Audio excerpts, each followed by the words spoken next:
It is 4 p.m. We're bringing developing news and the stories behind the headlines. This is Storycon, the Story Conference. I'm Edlin Gao. Some stories we're watching this Thursday, July 17.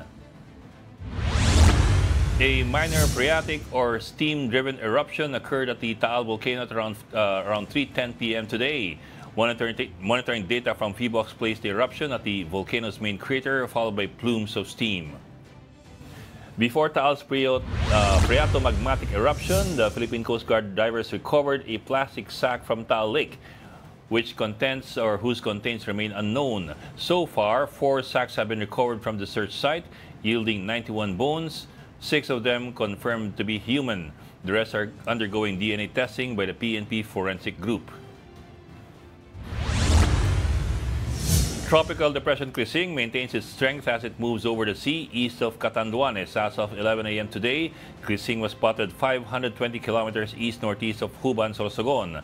Crising is expected to reach tropical storm category today and may intensify further into severe tropical storm level by tomorrow evening. Signal number 1 is up in several areas, including parts of Batanes, Nueva Vizcaya, Ilocos Sur, and the Catanduanes Island. The Department of Finance clarifies that the Capital Markets Efficiency Promotion Act, or CMEPA, does not impose any new taxes. In a statement, the DOF says CMEPA instead standardizes the tax rate on interest income to correct a system that, and we quote, favored the wealthy. Under the law, all interest income is taxed uniformly at 20%. Removing preferential rates for long-term deposits.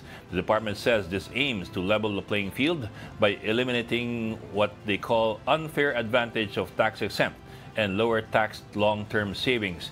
The statement comes after an uproar on social media, with many believing that people's actual savings are being taxed 20%. And joining us today is Storycon's resident political heckler, Tito Raul Llamas. Yang ngingiti-ngiti ngayon, dyan sa ating gilid. Magandang maulan na hapon. Maulan na hapon. Maambon na hapon lang.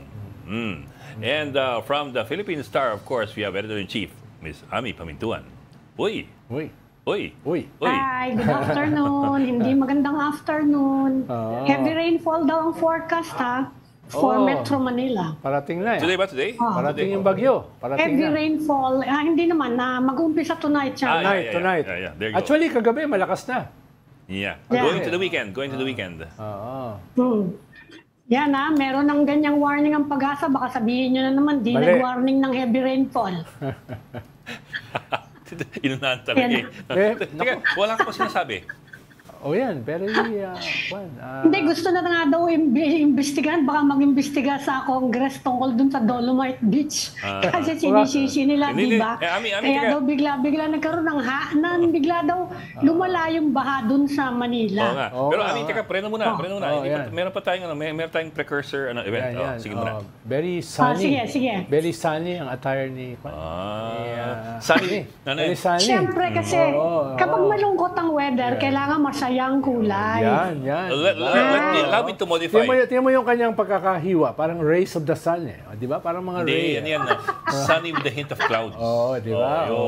Di ba? Para meron man lang may araw man lang dito sa dilim.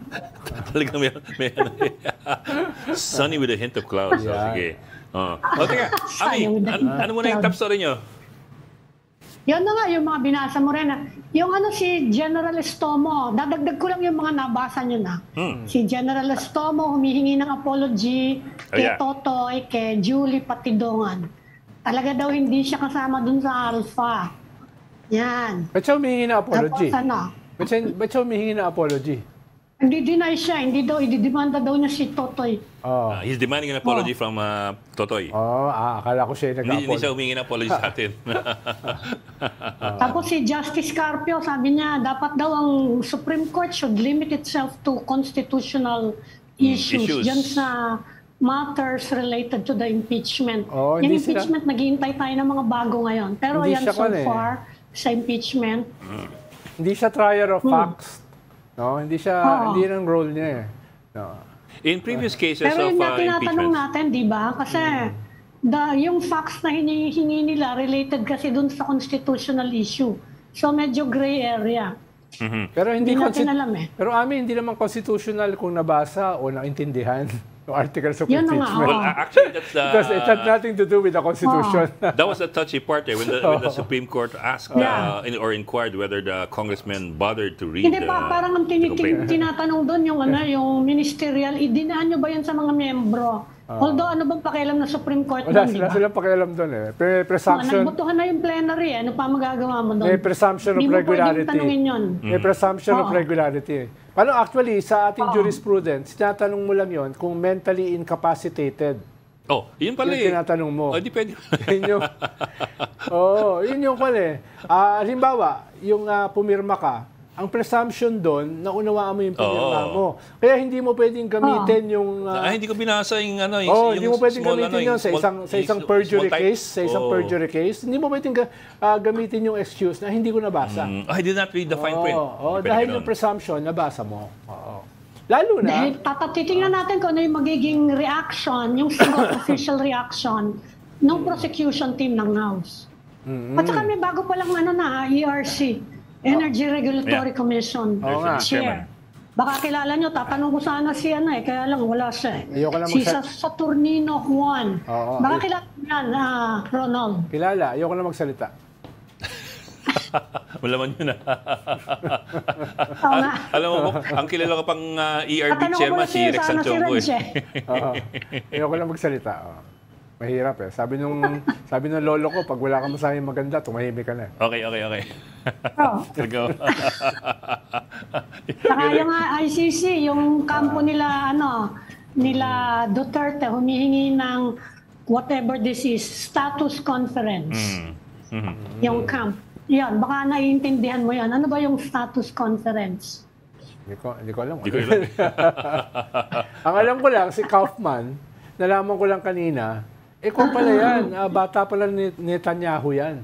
Talaga? Yan yung kumakatay dati sa ICC. No? Nung sinampahan ng ICC ng kaso si Netanyahu. Yan pala yun eh. No? Kaya parang mali na siya yung kinuha ng mga Duterte dahil ibig sabihin, galit talaga ang korte dyan. Ba't ka kukuha ng abogado na galit yung korte? Siya yung sikat eh. Oo.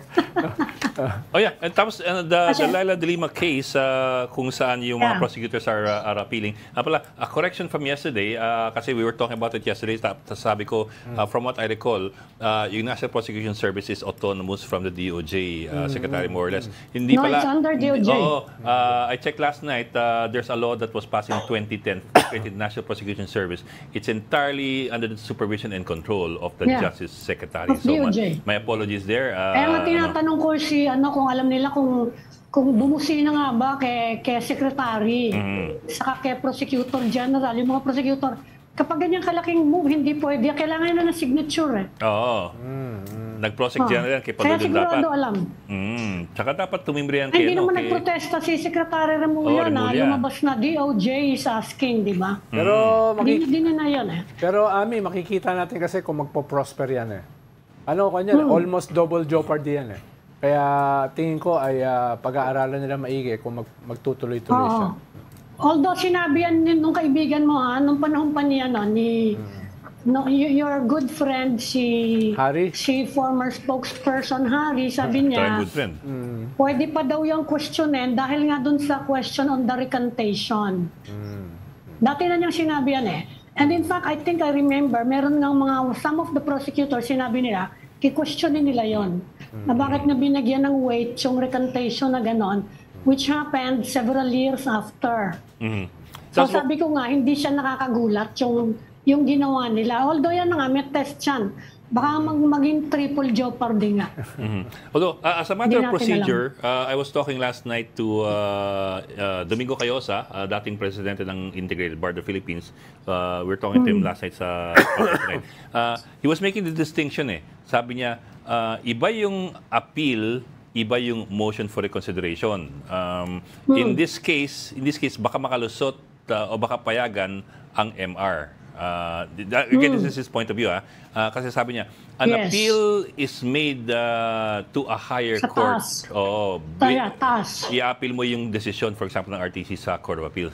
Yan ang hindi na pwede. Kasi acquittal na to. Pero you can file a motion for reconsideration daw with the same In the court, same court. asking the judge to reconsider. That's not necessarily, it's unique, but it's not necessarily daw illegal or disallowed.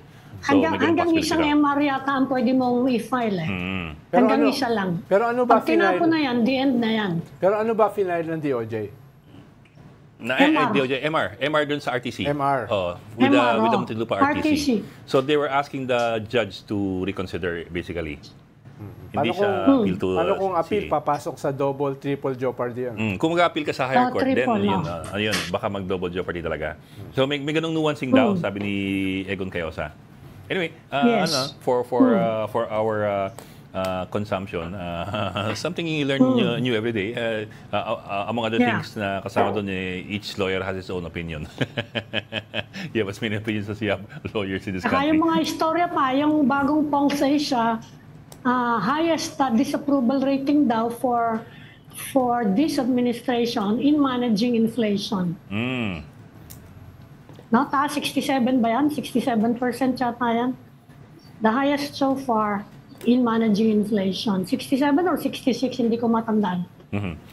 Pero yun yung so far. Tapos yun. And then Yan, later on, yan. I- Pero nag-improve yung Pulse siya pa rin, nag-improve din yung rating ni President Marcos. oh yeah, but double digit. I mean, I think that was Hindi, SWS. 6%. SWS waling yung 6%. double Hindi, digit. Pulse to ngayon. No? Yeah. Nag-improve din. Pareho sila ng Yeah, but nagkaiba lang yung numbers. Dahil nakikita siya ngayon sa kalsada. Nakikita siya sa MRT, nakikita siya sa mga toilet ng airport, nakikita siya sa... So may epekto yung dezonification. Oo. Hindi talaga totoo yun. Malakas talaga yung ng optics eh. Saka personal presence. Bok, let's bring in our first guest for today. I believe he's ready on the line. Akbayan Party List Congressman Attorney Chel Jokno. Sir, magandang hapon and welcome to Story Conference. Ngayong hapon, Hi, Congressman. Attorney. It's nice to be with you. Hi, Rika and Ronald. Yes, sir. Ronald and Ami here. Sir, sana nandito kayo Hi, para Ami. mas masaya ang kwentuhan natin. Oh, Oo nga. next time. Sige, sir. We'll take up on that. Sir, teka, let me start off. Let me start off with the I think one of the more recent among them, of course, yung nangyari kay Lara de Lima. But before that, I'll go first dun sa yung Kiko and Bam. A lot of people are still trying to make heads or tails dun sa nangyari kay Kiko and Bam. Actually, hindi pa naman nangyayari kasi hindi pa naman nagko-convene ng Congress. Pero mukhang expectation is that they may lean towards the majority. Now, I understand si VP Lenny, former VP Lenny has already weighed in. Ang sabi niya, kailangan dalawakan ng space for dissenting views, embrace collaboration and inclusivity. Hindi raw pwede puso at emosyon lamang ang pinapairal. So you're having you're hearing quite a bit of hindi quite a bit, a lot of opinions coming from both sides. Merong against, merong for. Kayo po, from your perspective, ano po ang inyong pananaw doon? Well, unang-una, Ed, hintayin na muna natin yung July 28. Doon talaga natin malalaman kung saan sila papanig. At as far as from where I stand, and with the agenda that I'm pushing for our youth, para sa mga children natin, tingin ko it won't make a difference. Because I know that when it comes to issues that affect our youth, ipaglalaban pa rin nila Sen Kiko at Sen Bam yan. Kahit kung ano man na maging desisyon nila pag simulan ng session sa 28.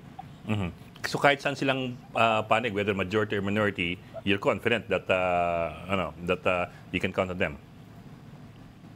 Yes, because even if you base it on what has come out so far, for example, yung sinasabi ni Sen Kiko about the pushing for food security, agrarian issues, ay siyempre nakaka-apekto rin yan sa kabataan natin. At kailangan natin isulong ang mga polisiya na makakatulong sa lahat ng kabataang Pilipino. Okay. Pero tinatanong namin kasi to, Congressman, kasi nalilito yung mga tao ngayon kasi we've always associated the minority with yung hindi pro-administration, kahit hindi opposition. basta hindi sila yung allied with the administration. And we were, well, everyone was expecting na Senators Bam and Kiko would be joining Senator Risa in the minority dahil si Senator Risa talagang minority siya. Ngayon meron pang mga remark dyan na I'm sure hindi basta-basta said lightly, no, na now she's all by her lonesome sa minority. Paano yun? Merong role ang minority, especially in the Senate. You have to sit in all the committees, di ba? You need the presence there. Paano kung lahat nandun sa majority? Well, tama yun na Amy. At alam mo, si Senri has really been through, ang dami talagang dinaanan ni Senri. Lalong-lalo na nung nakarang administrasyon. And yet, kahit na mag-isa siya, ang dami pa rin niyang nagawa para sa bayan. Kaya I'm very confident that she can handle herself in any situation. Kung ganun nga magiging sitwasyon niya, she's had that experience already before and she's been able to turn it to her advantage. Ang napakaganda ng kanyang track record kahit na mag-isa nga siya. Ngayon, from at least I can say that as far as we are concerned in Akbayan in both houses, in the Senate and in the House of Representatives, para sa amin, we are joining the minority. That is very clear to us. I'm wondering lang, sir, if Akbayan as a party has talked about this issue at length, and if there has been a position or a stand by the party as far as I know hindi pa nagde-decide yung dalawa. I mean, hindi pa sila nagde-declare at least. Pero in the event that they do end up with the majority or the minority, does Akbayan already have a position or kahit paano, perspective on this as a party? Well, first of all, what is clear to us is that we in Akbayan are going to go with the minority. And it's a bit premature for us to have a concrete stand on Senator Conserva because we won't know until the 28th kung saan talaga sila pupunta. So we'll have to wait and see. And there's still some space for decisions to change, between now and the 28th.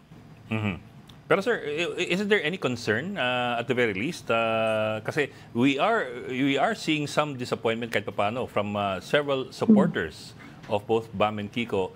I mean, some of them are my friends as well. And I can see their Facebook posts na parang may panghihinayang at yung iba medyo may sama na loob. So I'm wondering lang kung isn't there any concern from the part of what you'd call the traditional opposition na kahit pa paano nagkabiyak yung at least on the surface nagkabiyak yung opposition. Monitor din namin yan. But I think it's too early to say that meron ng biyak sa opposition. Hintayin natin kung ano yung magiging pasya nila pagsimula ng session natin sa 28. Congressman, ano ba yung what about the situation sa House? Ano ba yung nag-shape up doon na magiging minority? Kasi apart from the traditional opposition, yung naging bagong definition ng minority in the past congresses kung sino hindi boboto dun sa speaker, yun ang minority kahit member siya ng supermajority. Tapos meron tayo ngayon the emergent new opposition, quote-unquote, na talagang anti-administration na I don't think magiging kakampi ninyo dahil inimpeach nyo yung head nila ngayon ng gobyerno, yung new opposition na yan. So ano yung magiging definition kaya ng minority sa House naman in the 20th Congress? Ang daming mga terminology ngayon na meron ng new opposition. Well, definitely, kung yun sa sinasabi ninyong new opposition, there's no way that we will be allied with them. Now, but I think looking forward, that the minority in the House will not be comprised of the new opposition. And that is where we hope to be. Pero paano kaya yun? Kasi medyo nalilito lang kami. Paano kaya yung allotment ng bahala na yung yung House leadership siguro, no? Yung mga committees. Kasi yun na nga, nabanggit ko, in Senate and the House, yung minority must have a presence in all the committees, di ba? Paano yun kung hindi kasama ng minority yung isang grupo? Siguro naman medyo malaki-laki din yun. Medyo considerable din yung ano nila, yung following nila doon. Paano yung ganon? Una, hindi rin natin malalaman yung kung gaano ka-solid ang following yan hanggat magsimula yung session. At pangalawa, kung gano'n na mangyayari sa kanila, they will really be they will have to form their own block. That but if you, as you said, kung hindi ka membro ng majority o ng minority, ay wala kang makukuhang mga committee memberships, lalo na ang chairmanship. So, Sir, let me look back lang to the previous congresses ng panahon ni Digong. I think in 2016 Congress or 2019 Congress, I remember merong may majority, may minority, merong Magnificent Seven. That's comprised of Teddy Bagilat, si Ed Selagman. These were minority pa rin sila. But they were not they were not part of the minority. Ano kasi 'di ba? Sabi nga amin 'di ba? Pag ikaw tumakbo sa pagka-speaker tapos natalo ka, automatically ikaw yung minority. Kahit minority yung mga yon, they were all pro-Digong. Majority sila. they're still all mostly pro-Digong. So kaya bumukod yung Magnificent Seven kung tawagin. Ito yung minority na hindi minority because they were smaller in number, but they were they were critical of Duterte. So we had that situation then I remember that very distinctly kasi pinag-aawayan ng matagal na panahon yung sino ba talaga tunay na minority? Yung minority ba talaga ay yung critical sa administrasyon o yung minority ba talaga ay yung hindi lang nanalo? Well, as far as Congress is concerned, dalawa lang yon. Label mo na lang yun sa mga sarili nyo. No, parang brand nyo na lang yon. Pero technically, nasa minority ka. But I'm wondering lang, sir, Attorney Chal, kayo, sa tingin nyo, saan kayo babagsak? Well, sa pagkaintindi ko ng existing rules ngayon ng House, those who do not vote for the Speaker, ibig sabihin nun, iba ang binoto nila, yes, kaya abstain. Yes, sir. They will be the ones to have their own caucus and choose the minority leader and the other officers. So, yun yung nakikita namin na mangyayari dahil yan na nasa rule. Now, as far as we are concerned, there's no way. We feel that we will be in the best position to serve the country in the minority. We do not see any that we will be able to contribute if we join the majority. So, talagang doon kami papanik. No, sir. I was trying to make the nuancing within the minority. I mean, kasi there's always a possibility that minority would be dominated by, for example, the pro-Duterte bloc. Yeah. In which case... And isa pang possibility na pinag-uusapan din ngayon, congressman, sasabihin nila, it's likely na mapupunta kayo sa majority because they are thinking that you will be supporting the Martin Romualdez, of course, as speaker. So it's possible na mapupunta kayo sa majority. At pag nangyari yan, pag nagsona si President Marcos, ang nagka-counter-sona yung minority That will be the Duterte camp. Well, there are two possible scenarios for the minority. Yeah. Yung isa yung nabanggit ninyo, Amy at Ed. Yeah. It will be the Duterte camp that will be considered. But I think that's going to be very remote. In fact, as far as Bayan is concerned, we've already said this publicly. We are supporting Minority Leader Libanan in terms of the minority. Now, if that happens, that's why I'm saying that wala kami nakikita scenario na kami ay sasali sa majority. That's very clear to us. Okay. Saka mukhang Ami, in terms of numbers, at least initial numbers, mukhang si Libanan ang mananalo as minority. Sa minority. Magma-minority. Ngayon, ang may dilema, yung mga Duterte. Sila ba ay sasama sa minority o tatawagin din nila yung sarili nila independent minority? Yeah.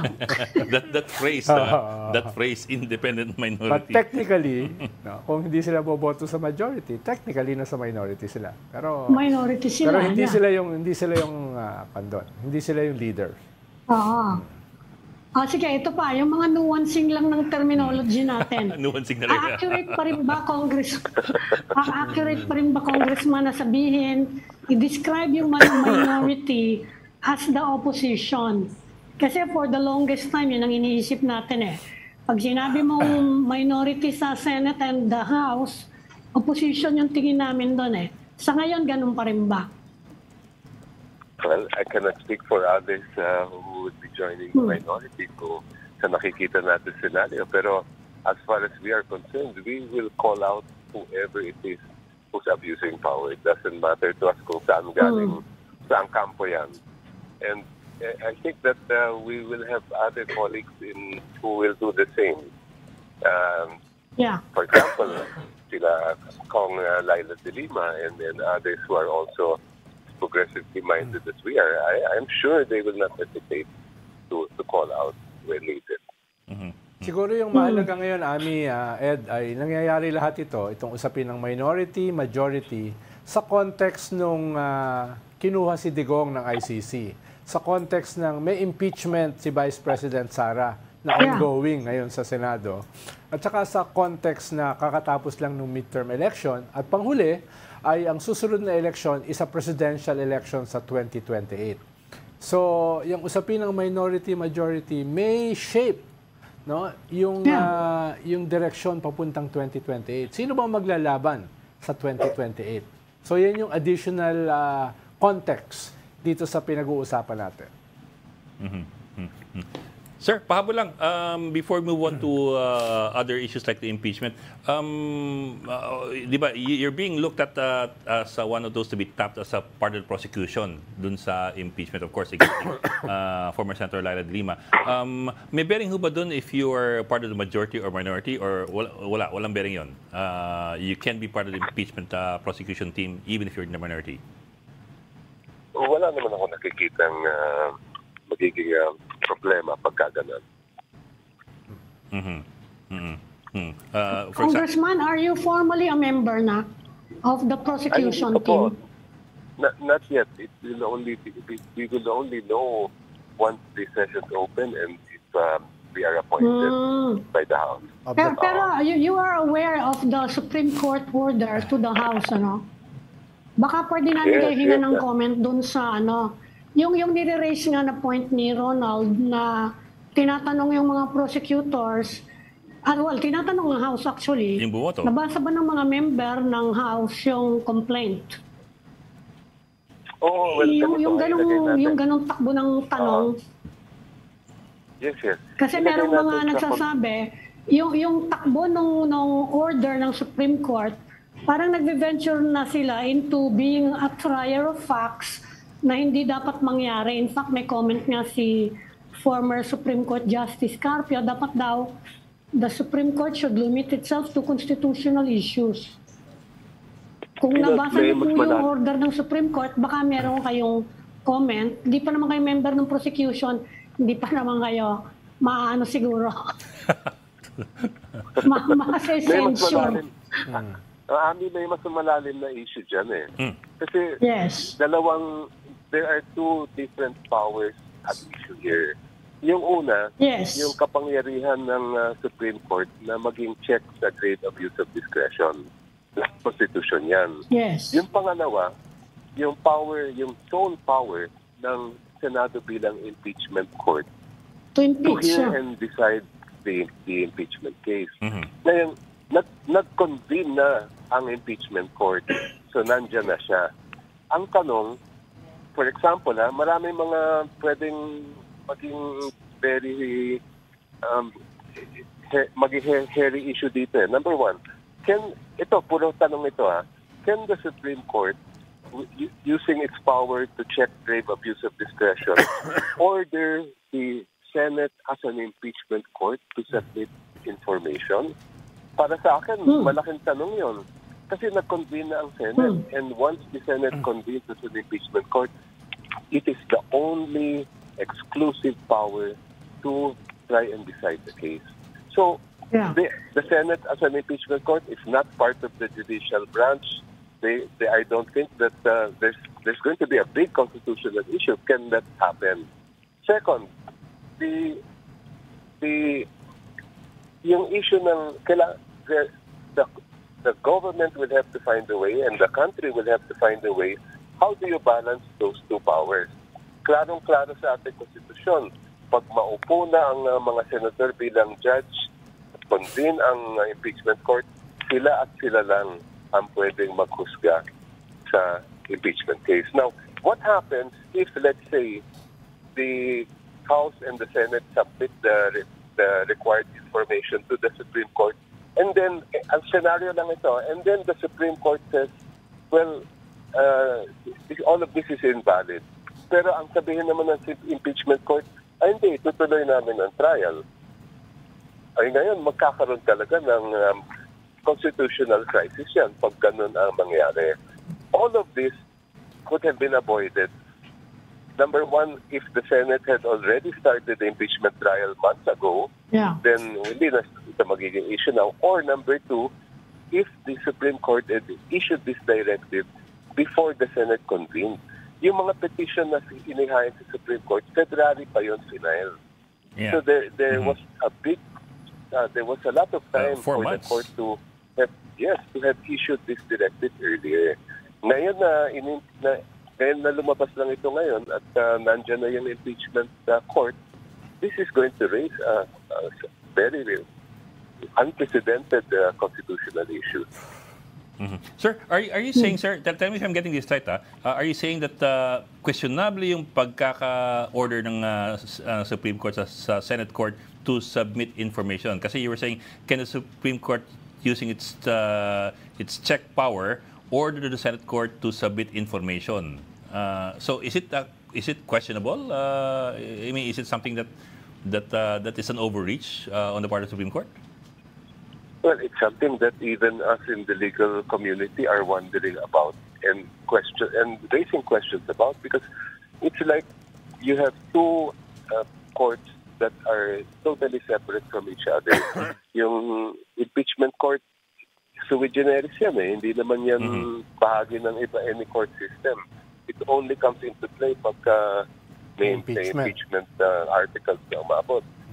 When then you have the Supreme Court, and one that raises the big question: can one court direct another? And what if the two courts come up with different decisions? Let's say one court says this is a valid, we're going to proceed, and the other court says no, you cannot. Paano yun? This situation is very unique and only gave rise because of the timing of the directive and the delay in the trial of the impeachment. Kung mas maaga sana yung desisyon ng Korte Suprema na hingin itong mga impormasyong ito bago mag-convene yung impeachment court. Ay, walang problema kung dati pa nilang nailapon yan. Okay. Ami, move on tayo sa or you still wanna go with impeachment? Sige, yung kay na. Kay Laila. Sir, yung legal question, sorry. yung nangyari kay Senator Laila, well, Congresswoman Laila, you have the National Prosecution Service, at least the panel prosecutors, filing an MR with the Muntinlupa RTC, asking the RTC to adjudge her guilty. Question then, of course, is that double jeopardy, triple jeopardy, or is it still allowed in the rules of court? Ang aking opinion dyan, hindi na pwedeng gawin ng prosecution panel yan. And let me explain why. Yung order ng Court of Appeals sa RTC was simply to rewrite the decision. It was the Court of Appeals did not reverse the judgment. They did not say anything about that there was anything wrong with the acquittal. Now, ginawa na ng court yung utos ng Court of Appeals. And that should put an end to the proceedings. If ever there are any issues that the prosecution wants to raise, then they should raise it with the Court of Appeals, not with the RTC, by filing an MR for a case that has already been twice dismissed. Yeah, I really don't see how that can fly yung kabilang MR. Kung may ganito bang precedent na alam kayo? Does it happen ba in other cases?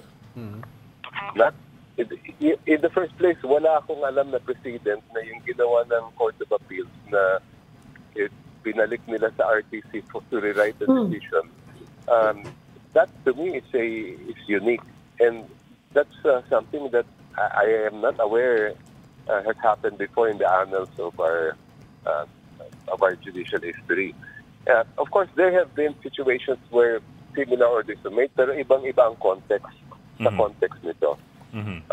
Pero sir, yung for example, so yung pag-file sa ng... yung Court of Appeals, pwede mong i-MR. Yung order ng Court of Appeals, pwede ba yung i-MR? Di ba entitled to one MR?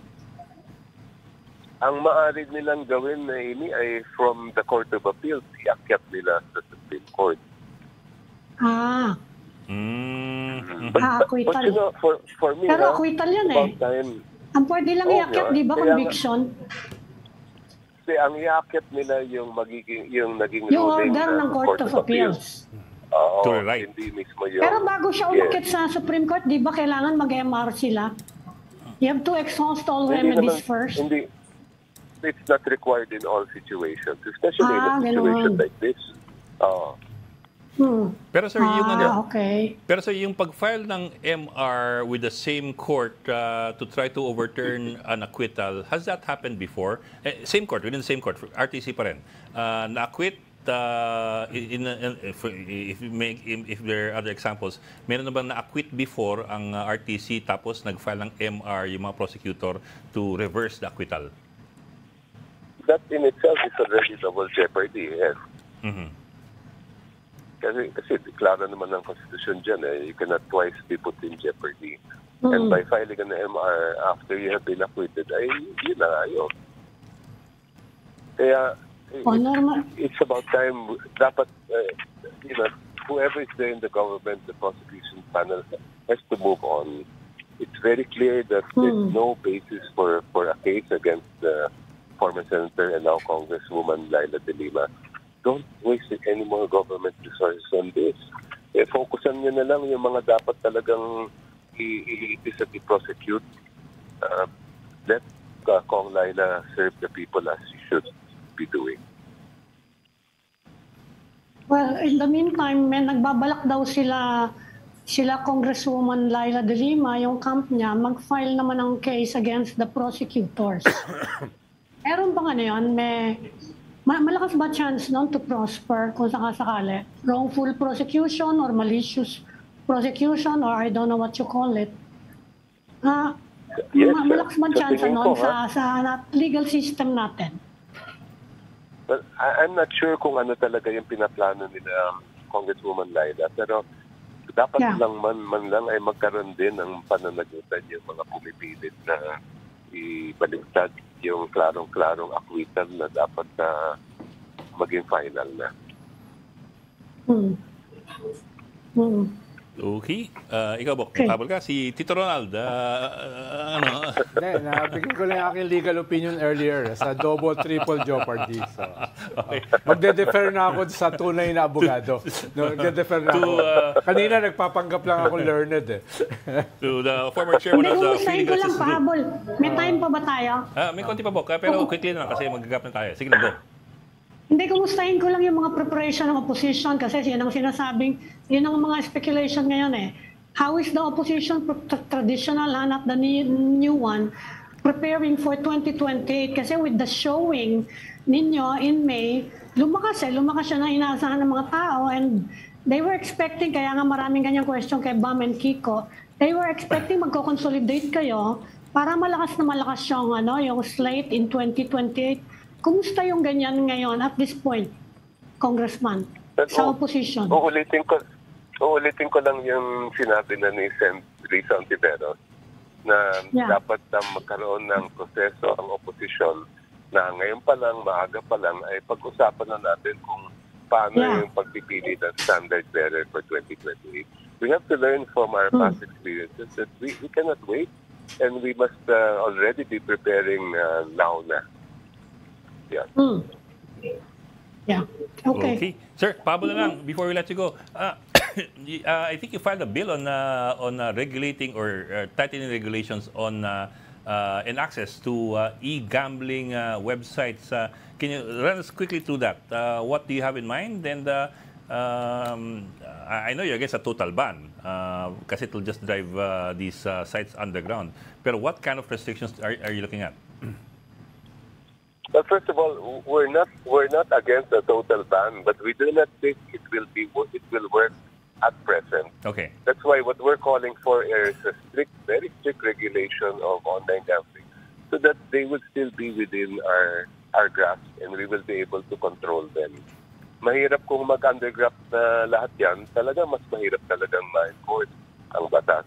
Now, what does our bill contain? Unang-una, very strict enforcement of the no access below 21 years old, very strict know your customer protocol, very strict limits that will be set by PAGCOR on how much you can bet, an individual can bet on a daily, weekly, and monthly basis, and how much you can lose.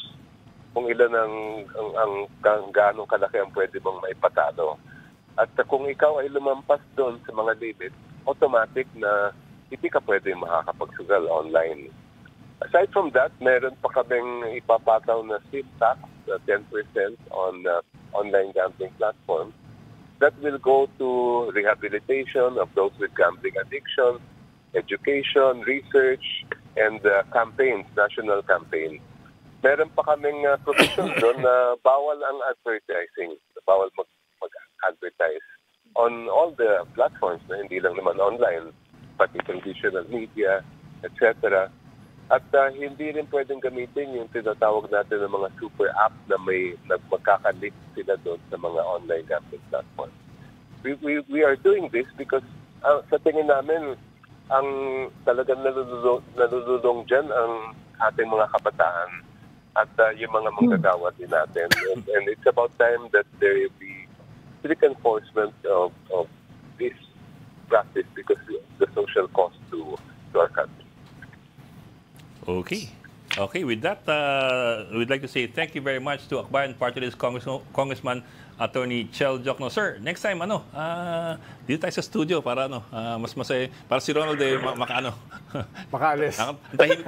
Sobrang tahimik ni Ronald Subdued. Thank you, Congressman. Sige po. Maraming salamat po. Thank you, Ingat po. Thank you. You're watching Storycon on One News. We just need to take a break. We'll be right back. We've got developing news in the stories behind the headlines. Welcome back to Storycon, the Story Conference. I'm Ed Lingao, and of course, still with us, our resident political heckler, Tito Rol Llamas, and ang bossing ng Philippine Star, si Ami Pamintuan. May ray of sunlight with a hint with of a hint cloud. of clouds. Yung clouds yung puti, di ba? Teka, yung binabanggit ni Chel Diokno kanina, na sabi nga niya, there is no scenario na nakikita kami na kami sasama doon sa majority at all. Akbayan, of course, talking about the party. No? At the same time, sabi ni Chel, pag-usapan nila that they are going to support Marcelino Libanan for the minority. Si Libanan ba, run under what? What party list? 4-piece. 4-piece. Okay.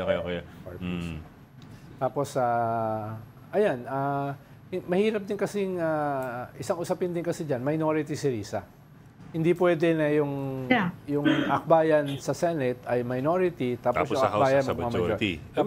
Dapat may party discipline. Hindi naman kami katulad ng ibang partido. No? Sino paparinggan mo?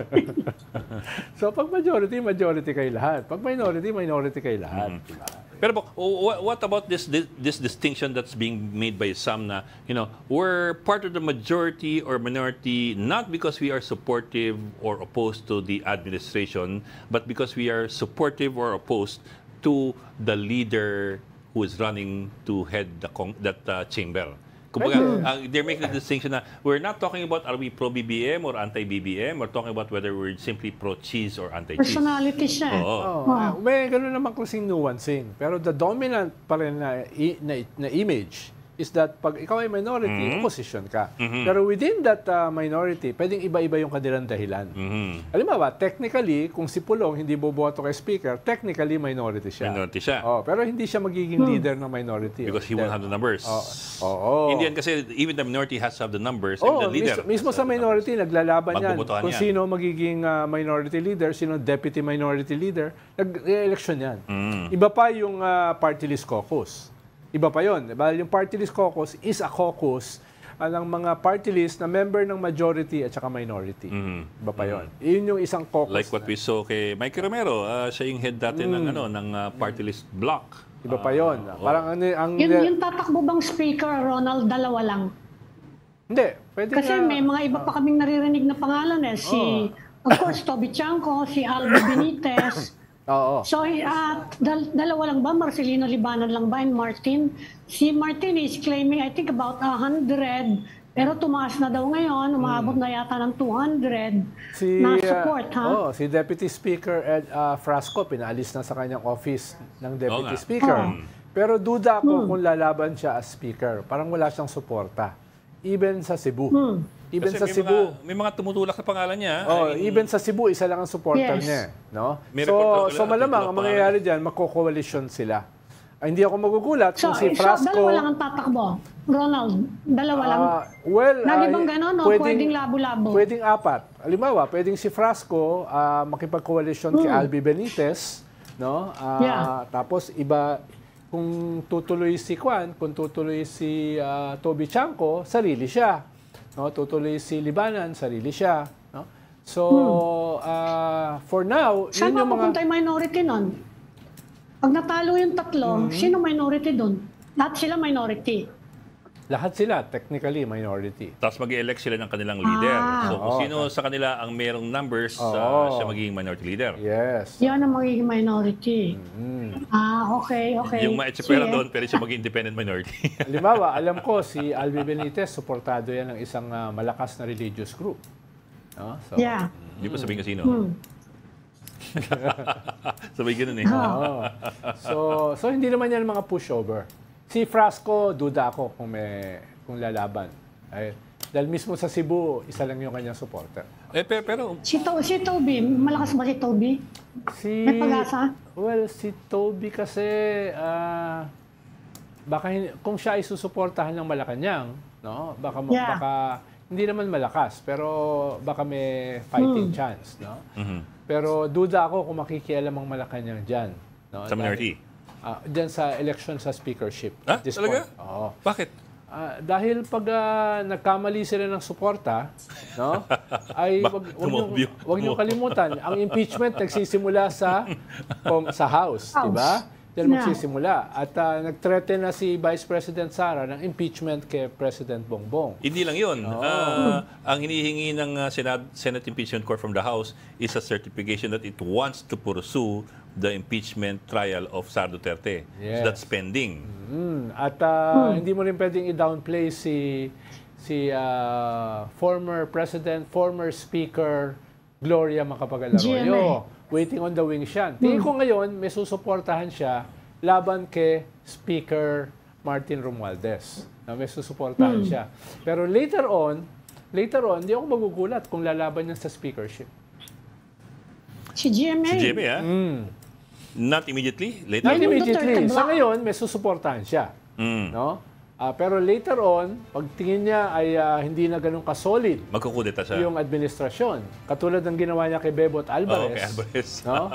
Parang almost overnight, natanggal si Bebot Alvarez. Pero at that time, suportado siya nun yan Ni Sara. Suportado siya nun ng anak ng presidente. Ni Sara, oo. Kaya malakas nun. Pero hanggang ngayon naman, suportado siya ng anak ng ex-president. Pero may tanong sa inyo, why Libanan? Why is there confidence on the part of Akbayan that Libanan will be the minority for I mean, I make that assumption kasi hindi ko alam, pero ang malamang diyan ay ayaw nila sa mga Duterte. Kumbaga, a better alternative si Libanan kaysa sa mga Duterte. Dahil yung mga Duterte will make a bid for the minority leadership. No? Kaya kumpara naman kay Pulong, masusuportahan naman nila si Libanan. Pero si Libanan is allied with whom? Kasi ang 4Ps, I understand, ang nominee siya at saka ang pamangkin ni Abalos. Ang pamangkin ni Benhur Abalos. JC Abalos ata. Hindi ko alam yung mga nominees nila. Hindi ko alam yung more of administration siya.